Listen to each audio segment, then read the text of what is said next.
Olá, pessoal. Vamos resolver hoje mais uma prova aqui. E hoje, dessa vez, é a prova da FAMEMA de 2023, né?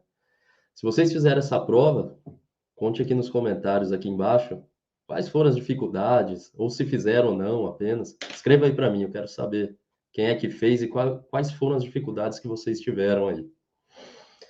Pois bem, vamos começar o exercício 1, então, dessa prova, que diz o seguinte: a eletronegatividade e a eletropositividade são propriedades periódicas que se relacionam com a reatividade química dos elementos. Na classificação periódica, os elementos químicos localizados em seus extremos são os mais reativos. A tabela apresenta a eletronegatividade de alguns elementos, segundo Linus Pauling. Então, você tem ali na primeira linha da tabela o elemento, o carbono, cloro, ferro, flúor, hidrogênio e sódio, e na segunda linha, a eletronegatividade. Vamos ver o que a letra A pede aqui. A letra A pede para a gente que façamos, deixa eu ver aqui, que indicamos ali qual o nome do elemento não metálico de menor eletronegatividade listado na tabela. E qual o símbolo do elemento metálico de maior reatividade listado na tabela.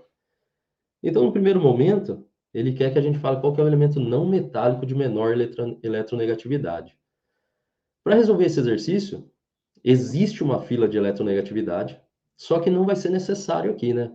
A gente resolver. Se a gente pensar na tabela, não sei se vocês se lembram, a eletronegatividade ela varia, né? Ela aumenta nos períodos da esquerda para a direita e nas famílias de baixo para cima, né? Com exceção ali dos gases nobres. Então, o elemento mais eletronegativo, olhando ali, seria o flúor, né? Mas ele quer o menor de menor eletronegatividade e não metal. Quais são os não metais aqui dessa linha aqui, né? Desse que ele deu aqui, né? Os não metais são o quê? O carbono, o cloro, o flúor e o hidrogênio. Então, sabendo quem são os não metais, a gente resolve fácil, porque basta olhar ali qual que tem a menor eletronegatividade. E nesse caso, a menor eletronegatividade é o do hidrogênio. O hidrogênio é o não metal com menor eletronegatividade, né? Em torno ali de, como ele deu ali, 2,1. Mas eu quero saber se vocês se recordam o que é a eletronegatividade, né? A eletronegatividade é aquela capacidade, aquela força, né? Ou a tendência do íon, do átomo, dele puxar os elétrons de uma ligação para mais próximo de si, né? Para mais próximo do seu núcleo. Essa é a definição da eletronegatividade. Já a segunda parte dessa questão, onde diz qual o símbolo do elemento metálico de maior reatividade listado na tabela, né, que ele pergunta, já a eletropositividade, né, quando a gente fala de metal, ela é maior conforme a reatividade de um metal. Então, quanto maior a eletropositividade, maior a reatividade desse metal.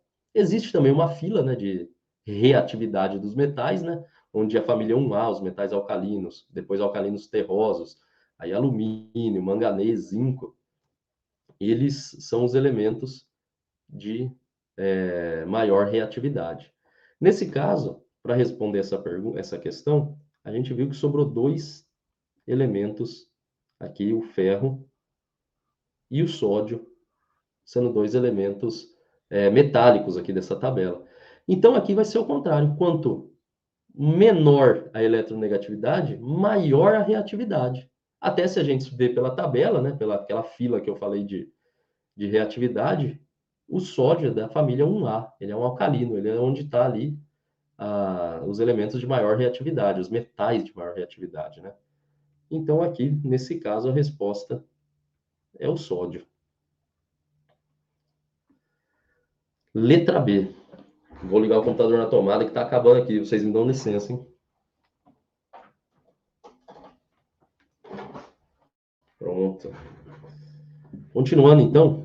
Considerando as ligações covalentes possíveis de serem formadas entre os elementos da tabela, represente a fórmula estrutural da molécula biatômica de maior caráter polar, utilizando o símbolo dos elementos envolvidos. Que tipo de interação intermolecular se estabelece entre as moléculas desse líquido? Então, vamos lá. Lembrando o que é uma ligação covalente. Ligação covalente apenas, né? Quando ela acontece? Então, a gente tem, quando temos um ametal ligado a um ametal, quando temos um hidrogênio ligado a hidrogênio, e quando temos ametal ligado a hidrogênio. Aqui a gente tem as possíveis reações covalentes. Mas vamos olhar na tabela ali. Ele quer saber quando a gente vai ter um maior caráter polar. Quando que temos um maior caráter polar? Quando a diferença de eletronegatividade é maior. Então, vamos ver aqui quando que temos aqui, dentro das possibilidades, né, dessas três possibilidades, quando que a eletronegatividade é maior. Se a gente pegar o flúor e ligar ele com ele mesmo, por exemplo, né, ametal com ametal, a gente vai ter uma diferença de eletronegatividade igual a zero. Contudo, se eu ligar o flúor de maior eletronegatividade com o hidrogênio, né, por que não com o sódio? Porque aí a gente não teria mais a ligação covalente, já seria uma ligação iônica. Né? Se fosse assim, a gente teria, nesse caso, a maior diferença de eletronegatividade, mas não.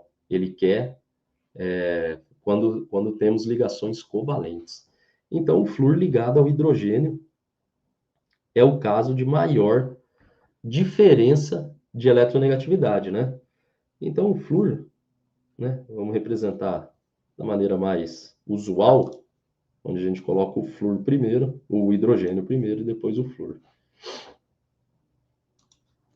Então, temos aqui HF, H ligado ao flúor. O flúor possui 7 elétrons na camada de valência, né? Um está aqui ligado ao hidrogênio, o hidrogênio só possui um. Então, ok. E ele quer saber, né, que tipo de interação intermolecular se estabelece entre essas moléculas no estado líquido. Ora, a ligação intermolecular aqui é a própria ligação de hidrogênio, né? Porque você tem hidrogênio ligado a flúor, e hidrogênio ligado a flúor faz o tipo de interação intermolecular, é a ligação de hidrogênio. Tá certo? Esse é a resposta do exercício 1, A e B. Veja que não é um exercício tão difícil, ele cobra coisas muito básicas, mas se você não estiver atento, você pode errar pelo fato de associar a maior eletronegatividade, né, do flúor e do sódio ali, e esquecer que eles não fazem ligações, a ligação entre eles não é covalente, sim iônica. Tá certo. Quanto que dá aqui, só para marcar essa diferença de eletronegatividade, né? Vou chamar de delta, né? O flúor, ele deu ali que vale 4, e o hidrogênio, 2,1, né? Se a gente subtrair, essa diferença vai dar 1,9. Certinho? Vamos partir, então, para o exercício 2. Bom, esse exercício 2, ele dá para a gente, ele pede aqui, ele dá uma tabela, e a gente vai ter que realizar alguns cálculos para ver o quê? Concentração, saber o que é a definição de ácido e base, né? Vamos ler esse enunciado. A contaminação de aquíferos urbanos por compostos nitrogenados é provocada por dejetos humanos provenientes de fossas sépticas, unidade de tratamento primária de esgoto, ou sumidouros, que são poços com abertura inferior que permite a infiltração do efluente. O nitrogênio orgânico presente nesses dejetos é absorvido por bactérias e eliminado na forma de amônia, NH3, composto que passa pela sequência de oxidação, NH3, né, formando o NO2-, que é o nitrito, formando o NO3-, que é o nitrato. A análise da água de 3 poços artesianos abastecidos por diferentes aquíferos urbanos mostrou a seguinte composição. Então, ele dá a tabela com a concentração de cada uma desses compostos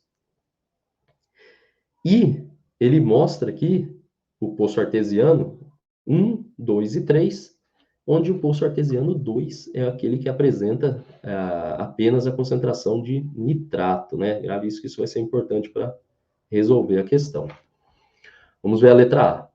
Considerando as transformações ocorridas com o nitrogênio presente nos dejetos, qual dos poços artesianos está contaminado há mais tempo? E qual das espécies químicas nitrogenadas apresentadas na tabela atua como base? Né? Então, veja, se a gente tem a amônia, que vai sendo convertida em nitrito e em nitrato, né, vai sendo oxidada, aquele poço que apresentar menores quantidades de amônia e nitrito, né, já tiver praticamente convertido tudo a nitrato, vai ser aquele que está contaminado há muito mais tempo, né? E quando a gente observa aqui a tabela, qual é aquele que tem as menores quantidades de amônia e nitrito, né? Ora, o poço artesiano 2, né? Pode ver que ele já está ausente de amônia e de nitrito, né? Ele tem apenas o nitrato, ou seja, tudo aquilo que tinha de amônia lá já foi oxidado a nitrito e todo o nitrito já foi oxidado a nitrato, né? Então, ele está há mais tempo contaminado. Então, a resposta da letra A é o poço 2, né? Poço 2. E agora ele pede qual das espécies químicas nitrogenadas apresentadas na tabela atua como base. Então aqui a gente tem que lembrar a definição de ácido e base, né? Existem três: de Arrhenius, de Bronsted-Lowry e a definição de Lewis. A de Lewis é a mais abrangente, né? Ela abrange as outras duas e vai além, né? Cada uma tem uma certa restrição, a de Arrhenius e a de Bronsted-Lowry. Então veja, o nitrato ele possui uma carga negativa, ou seja, ele vem de um ácido forte, né? O ácido nítrico, né? Esse íon. Então, muito difícil que ele vá se unir a um hidrogênio, né? A um H+, para formar o ácido novamente. Então, muito dificilmente ele vai doar esse par de elétrons para o hidrogênio, para voltar a ser o ácido nítrico, né? É um ânion muito estável já. Agora veja a amônia. A amônia, ela tem pares de elétrons livres, né? E a definição de Lewis diz o seguinte, que uma base é aquela substância capaz de doar par de elétrons, né? É aquilo que é chamado de nucleófilo. Então, a amônia, nesse caso, por satisfazer essa questão da definição de ácido-base de Lewis, ela é a que atua como base dentre essas espécies químicas nitrogenadas. Então, NH3, né? Porque o nitrogênio tem aqui pares de elétrons livres que ele pode doar. Se vocês se recordarem dessa teoria de Lewis, vocês vão saber. Letra B. Considerando que todo íon nitrato encontra-se na forma de nitrato de alumínio, calcule a concentração em mol por litro desse composto na água do poço 3. Então, ele quer o poço 3 agora. Calcule a massa de íons nitrito, NO2-, em gramas, existente em 2 litros de água do poço artesiano 1.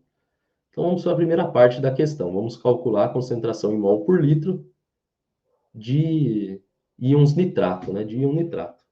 Então, vamos lá. Ele disse que todo nitrato está na forma de nitrato de alumínio. Então, AlNO3, 2. 3, perdão. Né? Esse composto aqui, em solução, ele forma o Al. 3 mais 3 NO3 menos. Então, ou seja, né, a proporção estequiométrica é 1 para 1 para 3. E ele quer saber a concentração em mol por litro desse composto, né? De todo o íon nitrato. Ora, então, se a gente tem aqui que 1 mol de nitrato de alumínio vai formar 3 mols de nitrato, e ele deu quanto que é a concentração aqui? Ele deu para a gente que a concentração do poço 3, né, é 5,4 vezes 10 a menos 4. Então, a concentração 5,4 vezes 10 a menos 4. Né? Então, quantos mols de nitrato de alumínio a gente vai ter aqui? que é o que ele quer saber desse composto, né? Quando ele fala aqui, ó, considerando que todo íon nitrato encontra-se na forma de nitrato de alumínio. Agora veja, é uma regra uma regra de 3 simples aqui que a gente vai resolver, né? Então, a concentração de nitrato de alumínio vai ser igual a 5,4 vezes 10 a menos 4 dividido por 3. Então, eu já vou chamar aqui da concentração, já vou escrever dessa fórmula aqui, né? O X representa a concentração de nitrato de alumínio. E ela equivale, essa concentração vale 1,8, se você fizer a divisão ali, vai dar 1,8 vezes 10 a menos 4, perdão, 1,8 vezes 10 a menos 4 mol por litro.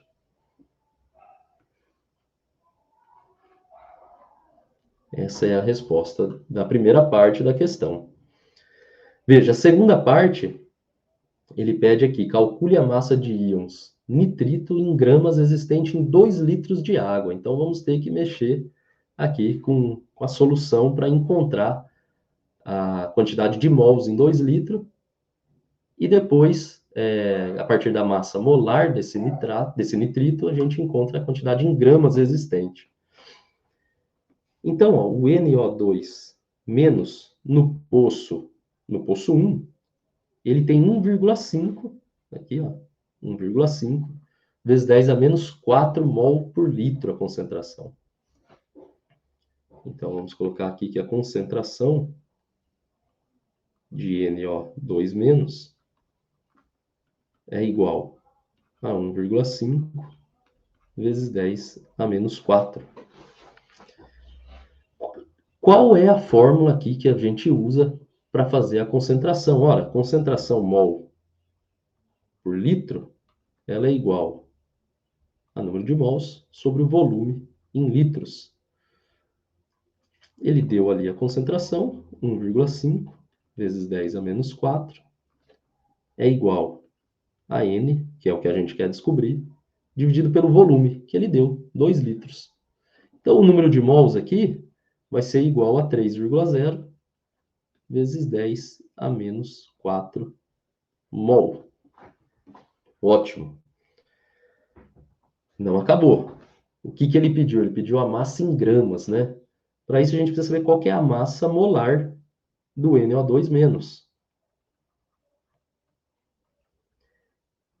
Como que calcula? Então, uma vez, né, 14, que é a massa molar do nitrogênio, mais 2 vezes 16, que é a massa molar do oxigênio. Isso daqui vai dar 32 mais 14, vai dar 46 gramas por mol. Ora, eu já tenho o número de mols e a massa molar, agora ficou simples, né? Vamos jogar aqui na fórmula da massa molar. A fórmula da massa molar é igual massa, número de mols é igual massa pela massa molar. Vou apagar isso aqui. Número de mols é igual a massa pela massa molar da substância. Ora, eu tenho o número de mols, que é 3,0 vezes 10 a menos 4.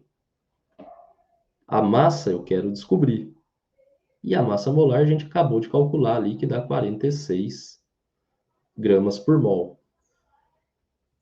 A resposta, o resultado dessa conta e resolvendo, né, o exercício, a gente vai ter que a massa de nitrito ali vai ser de 138 vezes 10 a menos 4 gramas, ou 1,38 vezes 10 a menos 2 gramas de NO2-. Essa é a resposta para a letra B.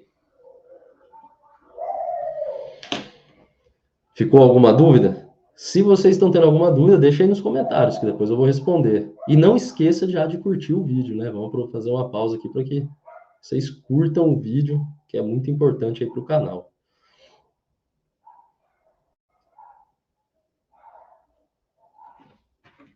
Vamos resolver agora o exercício 3. O exercício 3 vai envolver mudança de estado e entalpia. O ciclo da água na natureza ocorre por meio das mudanças de estado físico dessa substância, representadas na figura. Então, essa figura tem aqui o gelo, né, a água no estado sólido, onde ela vai sofrendo transformações, fusão, vaporização e o sentido inverso, né, a condensação e a solidificação. Né? É mostrando o ciclo ali mesmo de como ocorre essa mudança de estado físico. As equações a seguir representam a combustão do hidrogênio e a vaporização da água líquida. Então, a primeira equação aqui mostra a formação da água no estado gasoso, e a segunda equação mostra a água líquida se transformando em água gasosa, né? E aqui o ΔH respectivo para cada reação. Vamos ver o que o exercício pede. Letra A. Qual o nome da mudança de estado físico indicado pela letra X na figura? Em qual sentido, 1 ou 2, ocorre o aumento de energia do sistema? Então, a letra A, ele pede que a gente nomeie essa mudança de estado aqui, a letra X, né? Onde está representado por X. Quando a gente tem a mudança do estado sólido direto para o estado gasoso, né? O nome dessa mudança de estado físico é a sublimação. Então, aqui a letra X é a sublimação, tanto a X quanto a Y. O nome é o mesmo aqui. Sublimação. E ele pede que a gente indique qual do sentido 1 ou 2 ocorre um aumento de energia do sistema, ou seja, onde que ocorre a absorção de energia para que o processo físico ali aconteça de transformação e onde ocorre liberação de energia. Então, vamos lá. Quando ocorre a fusão, você tem a água ali, por exemplo, no estado sólido, ela precisa absorver energia, o grau de agitação das moléculas aumenta, ocorre um certo distanciamento dessas moléculas de água, ela passa para o estado líquido, e se ela absorver mais energia, essas moléculas ficam tão longe uma da outra, que elas atingem ali o estado gasoso. Então, para você mudar de estado físico, do sólido para o líquido, do líquido para o gasoso, né, nesse sentido 1, é onde ocorre uma absorção de energia. Então, a resposta ali é o sentido 1, a absorção de energia. O que acontece aqui é um aumento do ΔH, da reação, no caso. Já o sentido contrário, né, quando você vem do gás para o líquido, do líquido para o sólido, a substância ela deve liberar energia, e você tem um ΔH negativo, né, que se fala ali de uma reação exotérmica. Resposta da letra A, então, é o quê? Sublimação e a absorção de energia ocorre ali no sentido 1. Que é onde ocorre, você absorve energia e aumenta a energia do sistema. Letra B.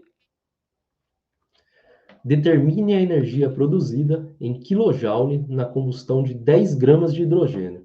Calcule o valor da entalpia de formação da água líquida. Então, vamos ver aqui. Ele deu as duas equações aqui. Ele quer saber, em quilojoules, quanto de energia é produzida na combustão de 10 gramas de hidrogênio. A reação que mostra a combustão de hidrogênio é essa primeira reação ali, onde a gente tem H2 gasoso mais meio de oxigênio gasoso, formando a água no estado gasoso.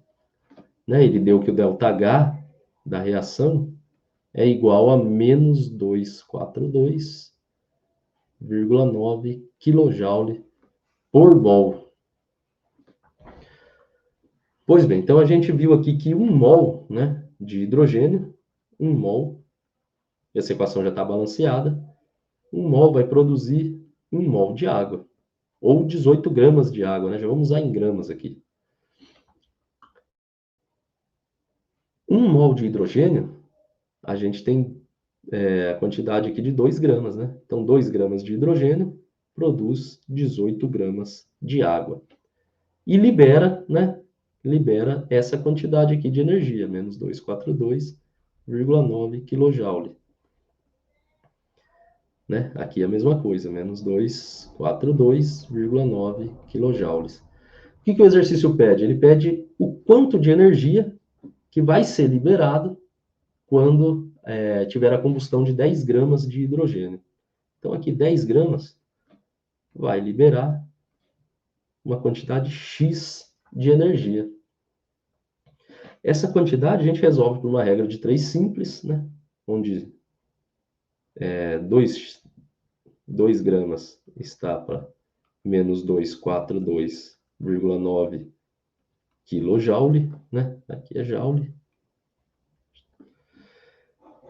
E 10 gramas está para X. Ao resolver essa equação, a gente tem que X é igual a menos 242,9 dividido por 2. X é igual a... Essa conta resolvida vai dar 1,21. Não, 121. 4,5, né? 2 dividido por 2 dá 1. 4 dividido por 2 dá 2. 2 dá 1. 9 dá 4,5. Então, isso aqui em quilojoules. Primeira parte da letra B, a resposta é 1.214,5 kJ. 10 gramas de hidrogênio, quando em combustão, libera, né? Então, sinal negativo aqui, libera 1.214,5 kJ. A segunda parte do exercício, ele diz o seguinte, ele quer que a gente calcule o valor da entalpia de formação da água líquida. Tem um caminhão fazendo discurso de ódio aqui. Vamos esperar.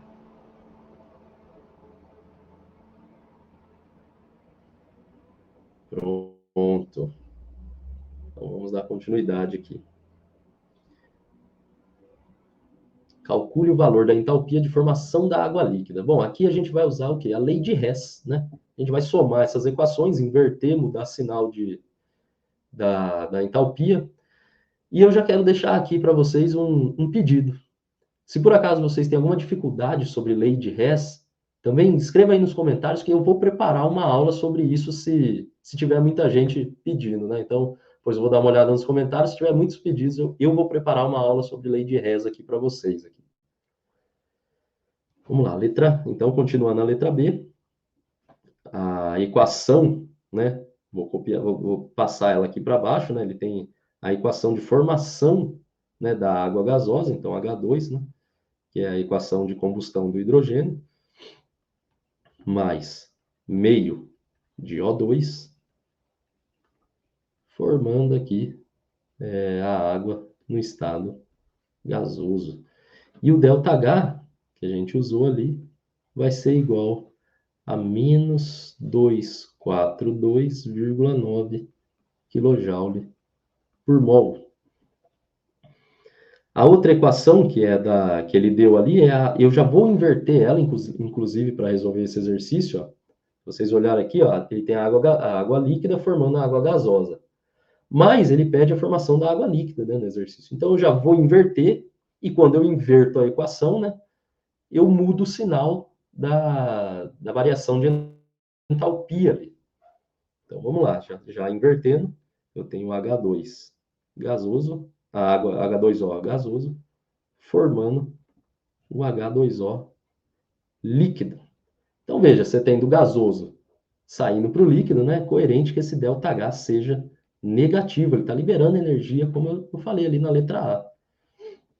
Então, aqui vai ser menos 2,43 kJ. E reparem agora, né, a pegadinha do exercício. KJ por grama, não é por mol, por grama. Muita gente errou esse exercício aqui, considerando por não ver ali, colocando kJ por mol. Na hora de resolver, não deu certo. por grama de H2O. Pois bem, como é que eu resolvo isso agora? Ele diz ali, né? Ele dá aqui que 1 grama, né? A gente tem 1 grama de hidrogênio, né? Porque eu vou usar a equação, a segunda equação aqui, 1 grama de água, de H2O, né? Nessa reação libera menos 2,43 kJ. Mas a massa da água, né? A massa molar de 1 mol de água é 18. Então vamos achar para 18 gramas quanto de energia é liberado. Então, Y aqui, né? Fazer 2,43 vezes 18, eu vou chegar no valor de menos 43,74 quilojoules. Agora a gente pode falar por mol, né? Porque 1 mol de água tem 18 gramas. Mas como eu calculei ali, vou deixar só a quantidade, né? Menos 43,74 quilojoules. Pois bem, achei isso. Não é a resposta ainda. Porque ele quer a quantidade de entalpia de formação da água líquida, né? Então, o que eu vou fazer com essas duas equações aqui? Eu vou somá-las. Porque o que eu achei aqui é apenas o valor da entalpia da água gasosa indo para a água líquida. E agora eu quero achar da formação da água líquida. Então, eu vou somar essas duas equações, né? Conforme nos mostra a lei de Hess. Cancelo aqui, ó. E o resultado eu vou ter de H2 gasoso mais meio de O2 gasoso, formando a água líquida. Agora sim, ó, reação de formação da água líquida. E o ΔH é nada mais, nada menos que a soma desse ΔH, que eu calculei ali, com o da reação 1, né? Então, quando eu somo esses dois, eu chego num valor de menos 286,6 quilojoules. Essa é a resposta dessa questão. Então, o ΔH de formação, né? Eu poderia colocar um F aqui no meio, né? Porque é de formação da água líquida, é de menos 286,6 quilojoules. Certinho? Vou passar para o próximo.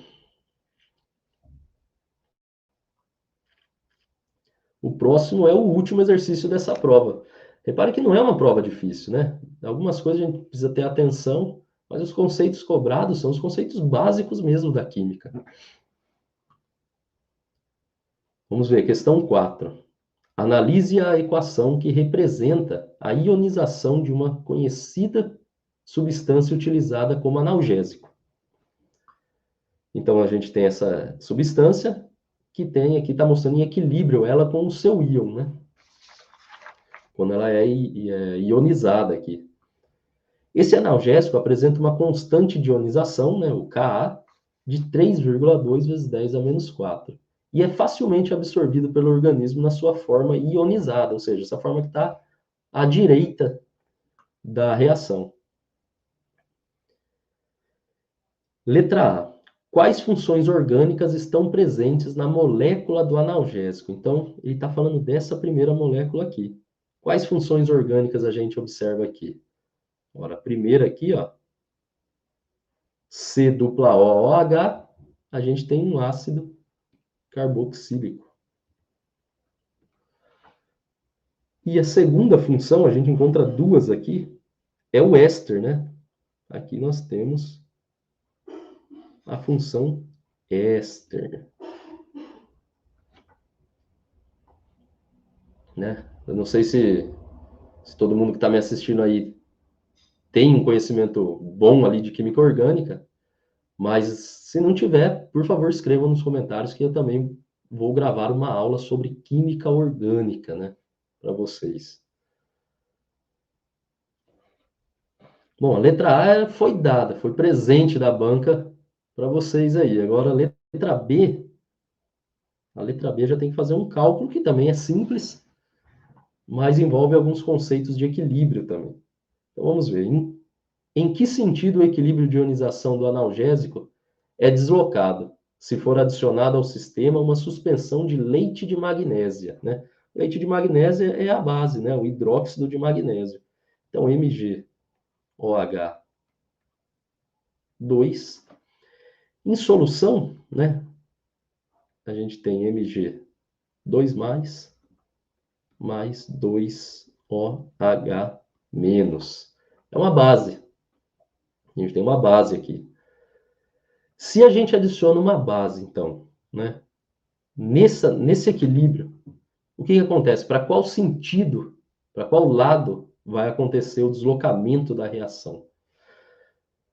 Então, quando a gente adiciona uma base a um ácido, né? Aqui a gente tem um ácido, né? Essa reação é deslocada para a direita, para o sentido dos produtos, né?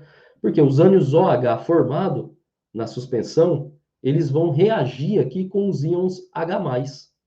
E quando eles reagem com os íons H+ do equilíbrio, né? A concentração de H+ diminui. Essa concentração diminui e desloca o equilíbrio no sentido dos produtos, né? Isso aqui a gente está falando de equilíbrio de Le Chatelier, dos princípios de Le Chatelier. Então, para o lado direito dessa seta. Então, o equilíbrio é deslocado nesse sentido, em direção aos produtos. Porque o ácido reage com a base, formando ali sal e água. Já. E aí a gente vai ter mais desse composto aqui.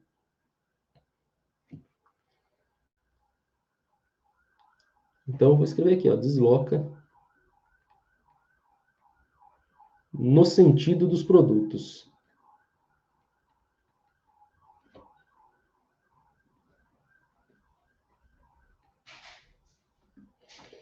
E a segunda parte do exercício, ele pede o seguinte: calcule a concentração em mol por litro do analgésico existente no equilíbrio em uma solução que apresenta pH igual a 4. Então, ele falou que o pH da solução ali é 4. pH igual a 4. O que isso significa? Isso aqui significa que a concentração dos íons H+, é igual a 1,0 vezes 10 a menos 4 mol por litro. Por quê? Né? Porque se vocês se lembrarem, a fórmula do pH é o seguinte: pH é igual a menos log da concentração dos íons H+. E no equilíbrio, né? O que acontece no equilíbrio? Bom, no equilíbrio, a gente tem, né, o analgésico,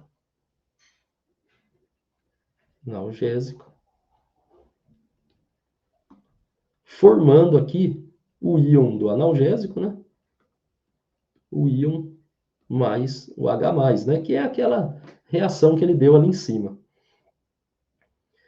A gente sabe, né, pelo pH, que a concentração desses íons H+ aqui vai ser 1,0 vezes 10 a menos 4.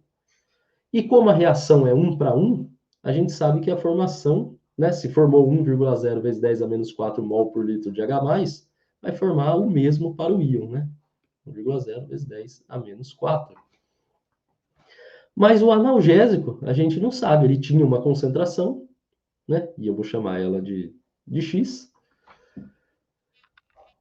Esse analgésico ionizou, formou o íon, né? Formou o íon e o H+, e a gente não sabe qual é a concentração dele, que é o que o exercício pede.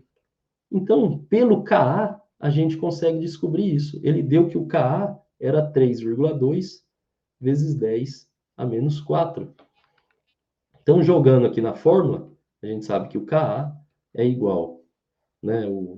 A equação de equilíbrio vai ficar íon, né? Concentração do íon, vezes a concentração de H+, dividido pela concentração do analgésico. A gente tem aqui o Ka, e a gente tem a concentração do íon e do H+, vamos achar a concentração do analgésico. Então, 3,2, vamos substituir, vezes 10 a menos 4, é igual à concentração do íon, que a gente já viu que é 1,0, vezes 10 a menos 4, vezes a concentração de H+, que é 1,0, vezes 10 a menos 4, dividido pela concentração do analgésico, que é o que eu quero descobrir. Rearranjando essa equação, a gente chega aqui, que a concentração do analgésico, essa concentração do analgésico, vai ser igual a 1,0 vezes 10 a menos 4 ao quadrado, né, praticamente. Praticamente não, é isso, né, 1,0 vezes 10 a menos 4 ao quadrado, vezes 10 a menos 8, dividido por 3,2 vezes 10 a menos 4. Então, chegamos que a concentração do analgésico é igual a 1,0 dividido por 3,2 dá 0,31 aproximadamente, vezes 10, né? 10 a menos 4, 10 a menos 8 dividido por 10 a menos 4, né? Passa para cima multiplicando, inverte o sinal, quer dizer, somando, né? Subtraindo, só que você vai inverter o sinal, vai ficar aqui então 10 a menos 8 mais 4, né? A gente vai ter vezes 10 a menos 4. Então, a concentração do analgésico é essa, ou, né, se quiser deixar certinho notação científica aqui, 3,1 vezes 10 a menos 5 mol por litro. Essa é a concentração do analgésico. Pessoal, o que vocês acharam aí dessa prova aí, quem fez, né? Da resolução, ficou alguma dúvida? Qualquer dúvida, deixe nos comentários. Vou responder a todos. Curtam o vídeo, né? Sigam a página aí, ativem o sininho. E a gente se vê na próxima resolução, né? A próxima eu vou trazer a da FAMEMA de 2024, a última que teve aí final do ano passado. Então, até a próxima. Fiquem com Deus e bons estudos.